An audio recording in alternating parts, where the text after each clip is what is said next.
Okay, Raviteja గారు చెప్తారు. రవితేజ గారు ఎవరు మాట్లాడాలి ఫస్ట్? బాబీ బాబీ అది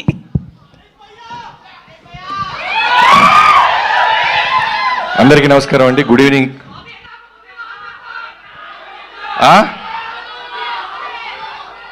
ఒకటి చెప్పండి. అంటే ఇందాక హీరోయిన్ ఎక్కితే అమ్మాయి ఎవరెక్కినా ఐ లవ్ యూ అన్నారు, మాకేదో అరుస్తున్నారు. అది తక్కువ మాట్లాడతాను, ఎక్కువ అరిస్తే కన్ఫ్యూజ్ ఉన్నది పోద్ది. ఫ్యాన్స్ అందరికీ, మాస్ మహారాజ్ గారి ఫ్యాన్స్ అందరికీ నమస్కారం. నాకు ఎప్పుడు రవితేజ గారిది ఏ ఈవెంట్ ఉన్నా పిలిచినా పిలవపోయినా నాకే వచ్చేయాలనిపిస్తుంది. ఎందుకంటే 2014 మీ అందరికి గుర్తుందో లేదో, ఇవాళకి నేను ఎన్ని సినిమాలు తీసినా, ఎన్ని బ్లాక్ బస్టర్లు తీసినా, ఆ ప్రోమో అన్నా నీలాంటి ఒకటి ఉండాలి ఇండస్ట్రీకి, ఎంతోమంది ట్రైన్లోకి వచ్చిన అసిస్టెంట్ డైరెక్టర్ చేసే ఒక వీసా మీరని చెప్పాను. అలా ఇవాళ రోజున ఎంతోమంది డైరెక్టర్లు మేము ఏ సినిమాలు చేసినా నువ్వు పెట్టిన భిక్షే అన్నా, మీరు అవునన్నా కాదన్నా, వి లవ్ యూ ఆల్వేస్. నేనింతేలో డైలాగ్ ఉంటుంది, సక్సెస్ వచ్చినా ఫ్లాప్ వచ్చినా సినిమా సినిమా సినిమా అని. అది డైలాగ్ కాదు, ఆయన వ్యక్తిత్వం. సక్సెస్ వచ్చినా షూట్లోనే ఉంటారు, ఫెయిల్యూర్ వచ్చినా మళ్ళీ షూట్లోనే ఉంటారు. హానెస్టీగా డైరెక్టర్ ఏది చెప్తే అది చేసుకుంటూ వెళ్తున్న మాస్ మహారాజ్ గారికి త్వరలోనే చేస్తాను తమ్ముళ్ళు, త్వరలోనే చేస్తాను. గ్యాప్ లేకుండా దూసుకుంటూ వెళ్ళిపోతున్నారు ఆయన. ఏదో ఒక గ్యాప్లో అప్లికేషన్ పెట్టి వచ్చేస్తాను. సో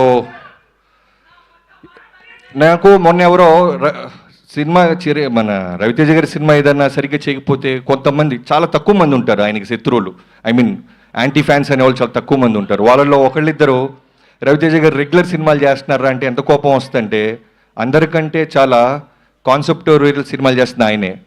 షాక్ కానీ, నా ఆటోగ్రాఫ్ కానీ, శంభో శివ శంభో కానీ, ఎంతో సినిమాలు ఆయన ప్రయత్నిస్తానే ఉన్నాడు. ఆ సినిమాలు కనుక మనం నిజంగానే పెద్ద ఫిగర్లు చేసుంటే నిజంగానే కమర్షియల్ సినిమాలతో పాటు అవి కూడా ప్యారలల్ చేసి ఉండేవాళ్ళు. కమింగ్ టు దిస్ ఈ ఫిల్మ్, కిషోర్ తిరుమల డార్లింగ్, తను నా పవర్ సినిమాకి ఫస్ట్ టైం నాకు రవితేజ గారి సినిమా అవకాశం ఇచ్చినప్పుడు భయంగా ఉండేవాడిని. ప్రతి ఒక్కరికి పురిటి నొప్పులు అంటారు చూసారా, ఒక డెలివరీ పెయిన్స్, ఒక బేబీని డెలివరీ చేసినంత భయం, ఫోకస్డ్ ఉంటుంది. ఆ టైంలో నాకు డైలాగ్స్కి హెల్ప్ చేసిన కిషోర్ ఇప్పటికీ మర్చిపోయిన. Thank you so much darling. మీ అందరికీ తెలుసో తెలీదో చాలా జ్వరంతో ఉన్నాడు, అయినా సరే ఒక డైరెక్టర్ ఈ సినిమాని ముందు తీసుకెళ్లాలని అతను డ్యాన్స్ వేస్తుంటే నిజంగానే bottom of my heart we love you darling. నీ హానెస్టీ, నీ రైటింగ్ ఈ సినిమా ఖచ్చితంగా పే చేస్తుంది. అన్నిటికంటే ముందు ఈ సినిమా క్వశ్చన్ పేపర్ నాకు ఒకటి లీక్ అయ్యింది. జనరల్గా ఒక ఆ వ్యక్తి పేరు ఇప్పుడు చెప్పను, బ్లాక్ బస్టర్ అయిన తర్వాత చెప్తాను.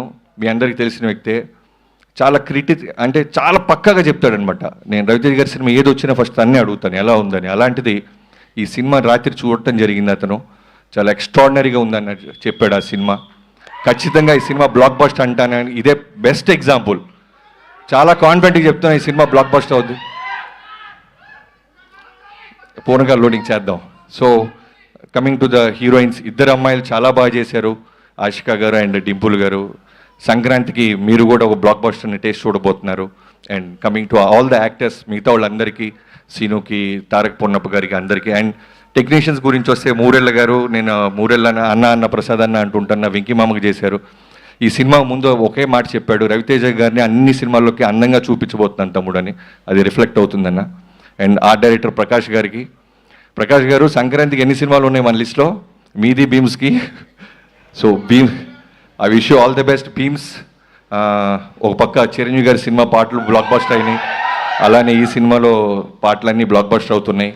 ఎప్పుడో నేను మణి శర్మ గారిని చూసేవాళ్ళం, ఒకే సీజన్లో ఒకే సంక్రాంతికి ఒక మ్యూజిక్ డైరెక్టర్కి ఇన్ని సినిమాలు రావటం, తర్వాత నిన్నే చూస్తున్నాను. I wish you all the best. And Sudhakar గారు సింపుల్గా మాట చెప్పేసి వెళ్ళిపోయారు. మీకు సింపుల్గా ఫ్యాన్స్ బ్లాక్ బస్టర్ సింపుల్గా రిటర్న్ ఇస్తారు.